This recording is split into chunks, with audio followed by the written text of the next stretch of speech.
Everybody, Christelle here from Batchbook, and welcoming you to our CEO Hangout. Today we have Pamela O'Hara, our CEO, and Jason VandeBoom of ActiveCampaign.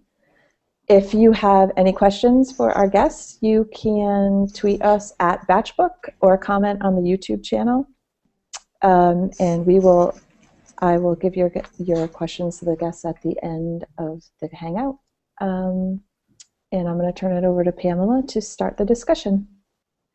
Thank you again, Christelle, for organizing this and for getting Jason to agree. I'm not sure if he knows what he's agreed to, but we'll introduce him. We'll introduce him soon. So Jason, we just got done doing an integration with you guys. We've been working with you, promoting that, and so we use the CEO chat to now hear a little bit more about the backstory of the company, less about necessarily the products and what they do, because we've been talking a lot about that. So do you want to just give us the quick sort of who are you and what does ActiveCampaign do? Sure. So ActiveCampaign started in 2003. We started as an email marketing platform, and we've been evolving that ever since. So it's been a little while in the works, but we've really started taking it more towards a general marketing platform for small businesses to grow. So we bring social media, email marketing, automation, data on your people so you can know about them at a personal level. Try to bring that all into one area and then make all that data actionable so they can really target their customers, get more out of them, keep a personal connection with them. Nice. So we were talking a little bit before, and it sounded like you were in school when you came up with the idea for this. Can you tell us a little bit about sort of how this came about? From quite a while ago, I started dabbling with PHP and web programming with PHP 3 actually. And then luckily I picked that instead of Perl. But I just started getting into that, and I was looking for projects. I was doing typical web design projects, things like that. And there was a real lack of a good email marketing solution that was easily customizable and that could be brought on-premise. So I started dabbling with just creating a simple email marketing platform just to create campaigns and whatnot. While in school, I was an art major, and I love design, but it really wasn't doing a whole lot for me. I was just continuing to pursue my design interest, which I enjoyed, but school wasn't really giving me a lot back. And then I just really started keeping the email marketing going. That grew to a point where I just had to decide that's going to be what I do. So, and that's what I love doing. So that's what I've been doing since. You don't meet many artists who dabble in PHP on the side, so. Yeah, it's actually a unique combination, kind of, but it's worked really well because the whole there's plenty of ESPs on the market, and our idea is to make it as easy to use as possible, which is pretty generic sounding, and a lot of people do it. A lot of companies have great brands and fun brands, but we want to make it so that you have that fun experience with our software, but at the same time we make it so simple to use you can do what you want to do and need to do, and then we're out of your way, so you're not trying to go through confusing workflows and wasting your time when you should just be building your business.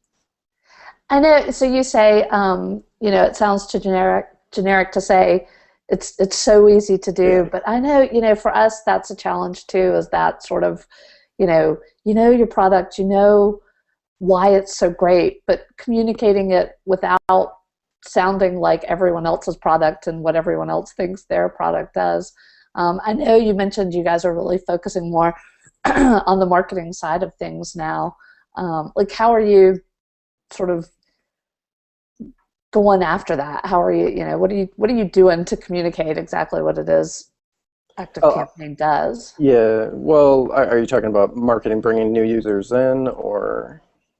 Yeah. Actually, I'd love to hear about that because we just started doing user testing ourselves. But yeah, whatever you guys are doing. Yeah, so it's a combination of things. So for bringing new users in, we do a lot of the traditional things, AdWords, ad buys, things like that.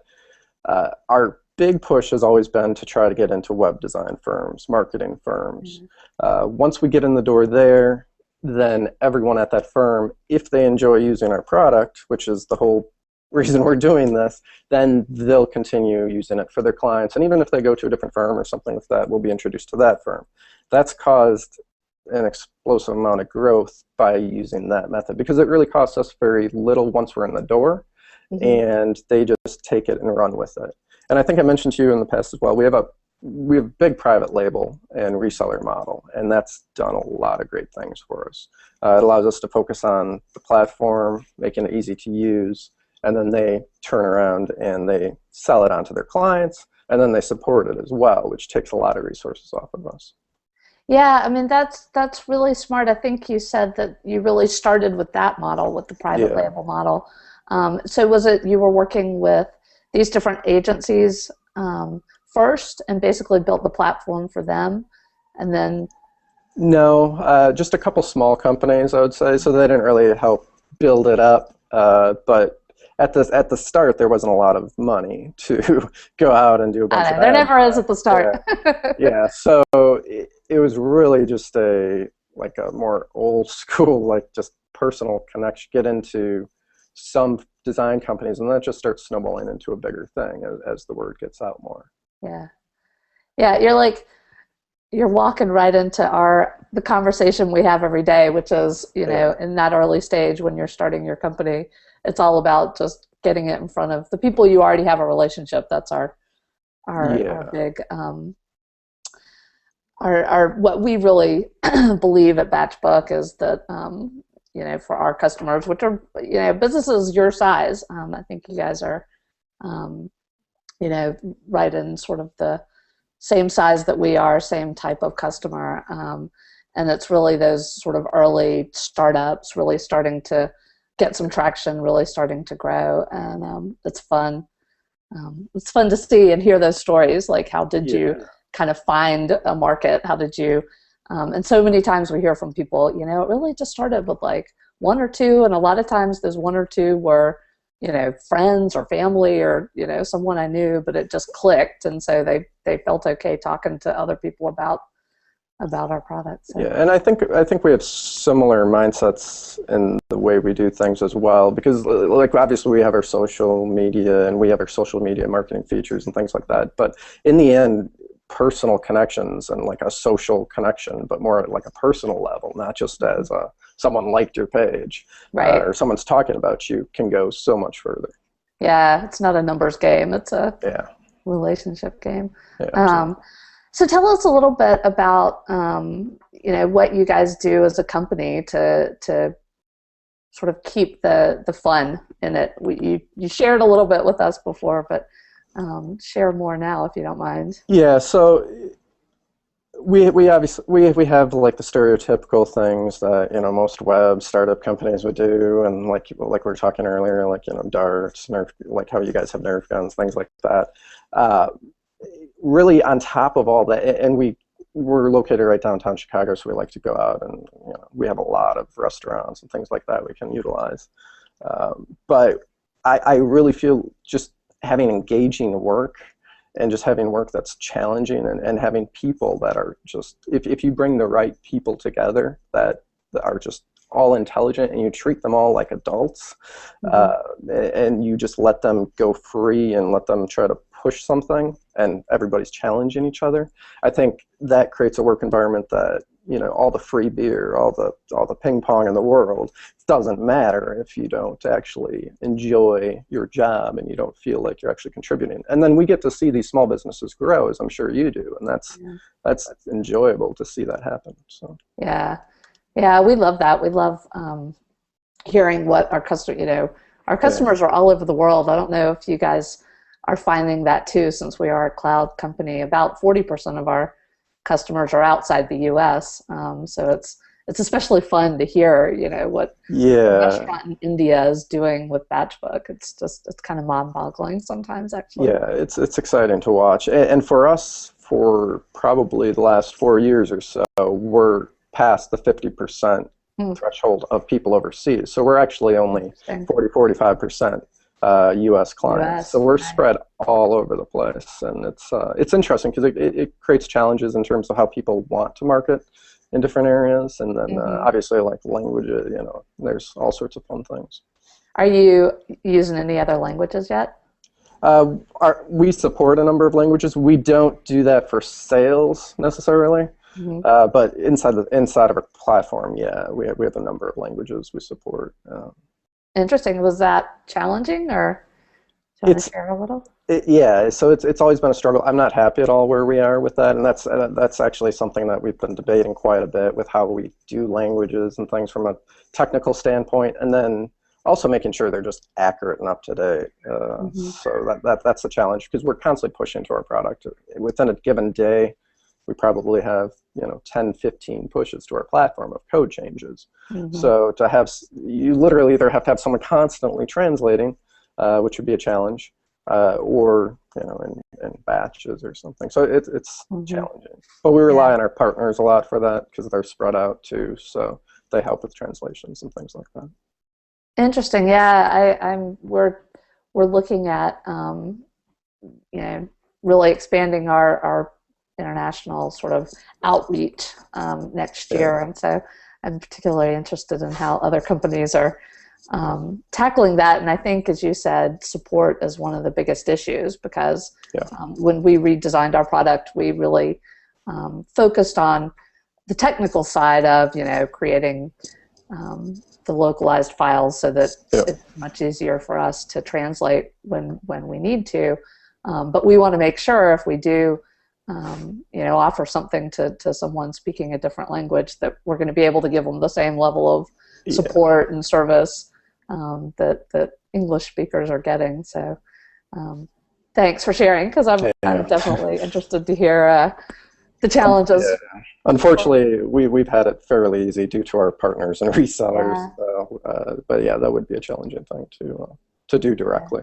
That's great though. That's a good, it's a good approach to just work with partners and get people who really do understand the language and the culture, because I think it's even more than just the translations. It's understanding what makes sense in a completely different culture and how they would use your product. So tell us a little bit more about what challenges you guys have had as you're growing. It sounds like you're changing your model a little bit, or at least your focus, maybe not your model, but has that been a challenge, or what's been a big challenge for you? One of our challenges has been we've always had a perpetual version of the product that people install on their own servers, which is good in theory. The problem comes in you're supporting hundreds of different server configurations and whatnot. Then we also have our standard SaaS platform where we manage everything. We finally had to get to the point where we have two different source codes and two different directions, because we would spend so much time trying to make something work for everything when we could easily implement it on another one. So we're still going both directions with both of them, but it's been challenging trying to, I guess education is always the most challenging thing, because one side will feel like the other side's going faster, or vice versa. And education overall for us, with email marketing, the typical person coming to us is like, they don't know all email marketing rules or laws, or our policies, which are much more strict than any laws out there. And you have to educate the small business owners to know that they can't just go out and buy a list and start sending it.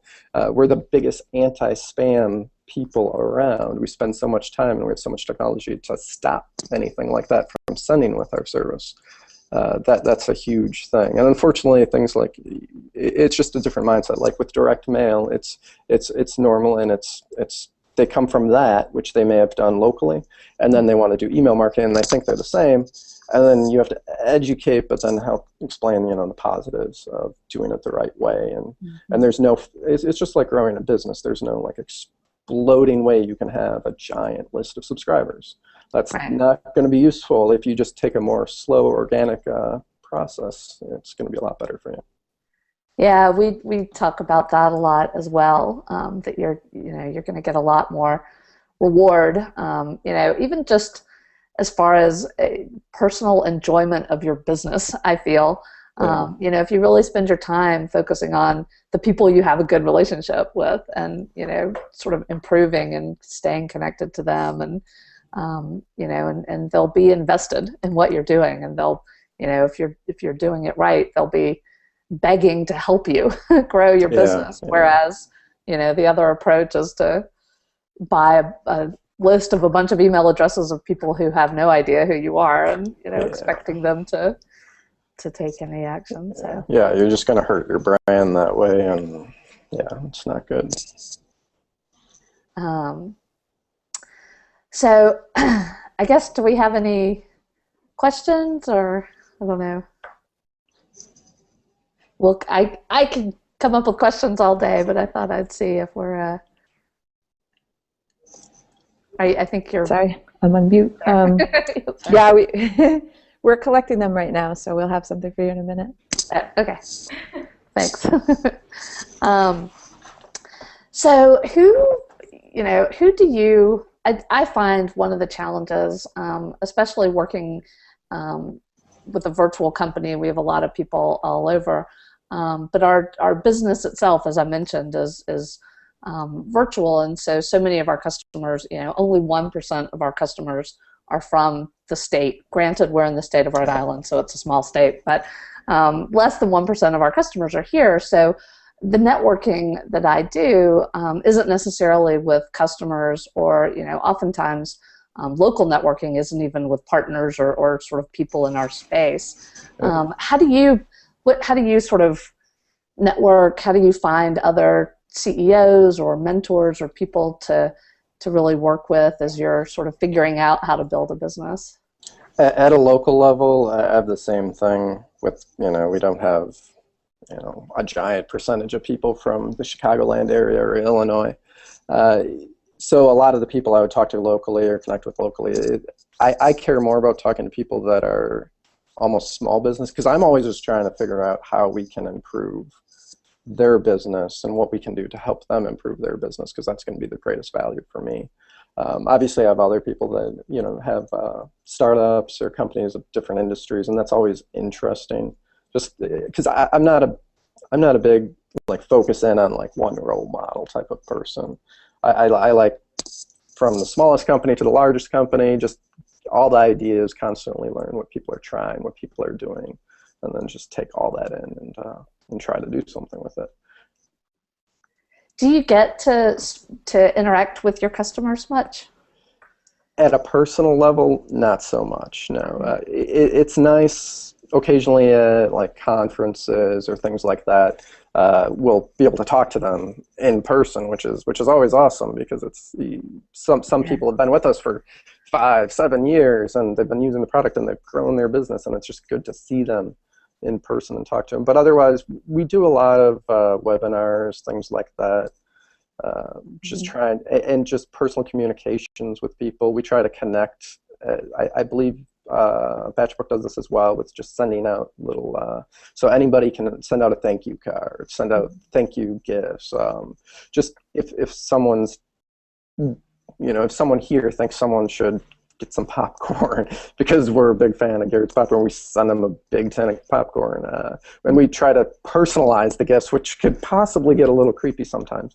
But using our software, we know a lot about people just based off their email address, so we personalize the gifts to like interests, so if they like a certain sports team or something like that. But that goes really far, and the return on something like that to just build that personal connection has been great. It's really fun too, though, doing that, I think. Yeah. I do have a couple questions for you guys. So how do you develop partnerships with other companies, like the partnership that Batchbook and ActiveCampaign have together? Like, how do you choose which partnerships to work on? Well, I think in the case of Batchbook and ActiveCampaign, it's a natural choice because you have a CRM and you have email marketing software. It's an extension of it. I'm not exactly sure how. I'm guessing we reached out to you, but integrations and partnerships are a big part of our growth strategy. So we're constantly talking to companies, even if there's no real integration or partnership that's possible right now. We want to talk to companies, small startups, any company that could have some value on both sides and could help the end user. Because just making the end user's data a little more portable uh, and just saving them time so they don't have to export out a Batchbook, import into ActiveCampaign. It's a win for everyone involved. So. Yeah, I think I would second that it's we're constantly looking for people to be integrated with, and I think one of our big criteria is just who are we hearing about, who are we meeting at conferences. A lot of times we'll go to the smaller local unconference type events versus the big tech trade shows, that sort of thing. So a lot of times the brands we run into there are the folks that are more, of the same sort of philosophy that we are, to really focus on that sort of local level and the grassroots sort of effort that really small business is.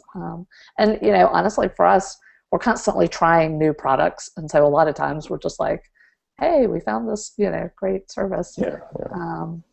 Or, we've gotten to the point now, and you probably have too, where, we'll just hear from people, hey, you should be, let me introduce you to Jason. They're doing this really cool thing. You guys should talk. So it's, at this point, for us at least, and probably for you too, it's how, it's more a resource issue on our side definitely. than it is finding people to integrate with. It's like, well, I wish we had a lot more resources, and we will someday, right? Yeah, we definitely have a running list of tons of things we want to do. It's just a matter of figuring out which one first. Right. And it's a daily battle, right? Yep. So do you focus on a certain vertical for your marketing or type of customer? We have a different type. Well, we have several different types of ads and marketing processes we go through. Whether we're trying to target more partners and resellers, obviously we're targeting web design firms and marketing companies. Otherwise, it's pretty broad. So it's pretty much anyone could use email marketing, just like anyone could use CRM. The main focus is small business. That doesn't really limit it down much at all, though. So that doesn't really help. Like when we go out and try to do something with an ad buy or something like that, we're going to usually target some industry, something. It doesn't mean our business is targeting just that, but just to try to see what we can get to work with advertising. As I'm sure you guys are aware, it can sometimes be just throwing money at something, and Yeah, we found that too. We've sort of done some smaller efforts towards a specific industry, but what we've found is, because our product is so customizable and it can be applicable to so many different types of business, that we really let our customers sort of guide us in. All of a sudden we saw a number of different vineyards signing up for Batchbook, and we sort of started exploring that and found that there was a tech consulting firm in Napa that was using us and recommending us to a bunch of vineyards. So we started talking to them and worked with them. Okay, well, what can we do to help you? And just sort of tried to grow it organically that way. And I never would have thought, hey, let's go after the wine industry. Granted, I like wine, but it's really worked out well that way, because they really have the expertise in what the specific needs of that type of business are. But it's certainly been great for us to see some different niches sort of sprout up. And it can be interesting to see how people end up using a solution that you never really intended to focus on. Yeah, it's and that's one of the fun things for us. So our customer experience team will send around email messages of whenever we do a onboarding process where every new customer gets a couple of hours phone consultation, and it's our team just sort of helping walk them through how you set up the account, what type of customizations make sense for your business and what you're trying to do, and how do you import your data, that sort of thing. And so they learn so much in these conversations about how the business is using Batchbook and what they're doing with it. And they send those messages to our entire team, and that's one of the funnest parts is reading, what there's people using it to save rainforests, there's people using it to, everything. It's very interesting. Okay, this one's for Jason. As you may know, there are many email marketing services out there. A couple. Tell us what differentiates ActiveCampaign from the others. Okay, so if this goes back to what I was talking about earlier about trying to make everything easy, which every email marketing company will probably tell you. But so we take it an approach of we're trying to make it easy, we're trying to save you time. So everything from creating a campaign to reporting to forms, we try to just make the process of doing that as few clicks and as few movements as possible. And that's something we've had a lot of success with after we get people to actually use it for a couple weeks or a month when they switch over from competitors. Additionally, we're really into a personal level type of getting to know your subscribers. So we have sources to get age, gender, all sorts of information, social information. We take geo further than most other people, where we try to track where people travel and where they live. And then we have segmentation for all that data, and all the segmentation is inside the application, and that's another differentiation, because some other services, if you really want to segment to a deep, deep level, you bring your data out, you segment, you bring your data back in, and that's a waste of time for a small business. So it's taking that, and then also just a personal approach for how we provide service. So we have chat, we have phone, we reach out to people all the time. We're always available. When it comes down to it, certain platforms will be better for other people, but we definitely have some key advantages that we're planning on, in addition to the private label and reselling, which is probably our biggest thing. So that's great. Yeah, it's cool. So that's all the questions that I have. If Pamela, if you don't have any more, we're probably going to wrap up.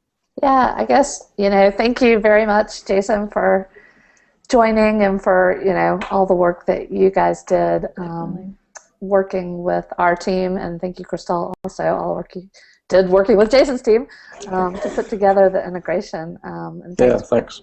Telling us more about the business. Let me know what you guys are doing. We'll definitely keep in touch and share what we're doing as well. And I think it's starting to be the season for saying happy season. So have a great holiday next week. Yeah. Yeah, you too. Thanks. And for anybody out there watching, if you'd like to join us on November 30th, we will have Daryl Bernstein from Right Signature in our next CEO Hangout. Thanks so much. Thank you.